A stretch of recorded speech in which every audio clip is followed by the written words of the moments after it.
YCP MP అభ్యర్థి అవినాష్ రెడ్డిపై PCC chief YS Sharmila Reddy తీవ్ర ఆగ్రహం వ్యక్తం చేశారు. హత్య చేయకపోతే సీబీఐ విచారణ ఎందుకు వద్దంటున్నారని ప్రశ్నించారు. న్యాయం చేయాల్సిన సొంత అన్న చెల్లెళ్లపై నిందలు మోపుతున్నారని విమర్శించారు. హంతకులను చట్టసభలకు పంపించకూడదని తాను కడప ఎంపీ అభ్యర్థిగా పోటీ చేస్తున్నానని చెప్పారు. ఇక ఎన్నికల ప్రచారంలో భాగంగా కడప పార్లమెంట్ పరిధిలో పర్యటించారు. అవినాష్ రెడ్డి గారు ఒక మెసేజ్ లో చూశాను నేను. నన్ను అంటున్నారు కదా, బురద చల్లుతున్నారు కదా, వాళ్ళ విజ్ఞతకే వదిలేస్తానని పెద్ద మనిషి తరహాలో మాట్లాడుతున్నాడే.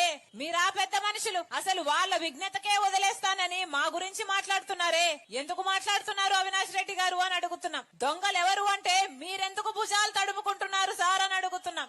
ఇన్ని మాటలు మాట్లాడే బదులు, మా గురించి మాట్లాడే బదులు అసలు కేసులో గూగుల్ మ్యాప్స్ కి హత్య చేసిన వాళ్ళకి మీకు సంబంధం ఎందుకుందో మాట్లాడండి. మీ కాల్ రికార్డ్స్, హత్య చేసిన వాళ్ళ కాల్ రికార్డ్స్ ఎందుకు మ్యాచ్ అవుతున్నాయో చెప్పండి. మీరు సిబిఐ ఎంక్వైరీ కావాలని జగన్మోహన్ రెడ్డి గారు సాక్షాత్తు ముఖ్యమంత్రి కాకముందు అడిగిన వాడు. ఆ తర్వాత సిబిఐ ఎంక్వైరీ ఎందుకు వస్తుంటున్నారో చెప్పండి. అసలు మీకు దాచిపెట్టడానికి ఏమి లేకపోతే, భయపడడానికి ఏమి లేకపోతే సిబిఐ ఎంక్వైరీ ఎందుకు వస్తుంటున్నారో చెప్పండి. అన్ని మాట్లాడకుండా దొంగలు భుజాలు తడుముకున్నట్టు మా విజ్ఞతకే వదిలేస్తున్నారట. ఎంత త్యాగమూర్తి, ఏమనాలే ఇట్లాంటి వాళ్ళు.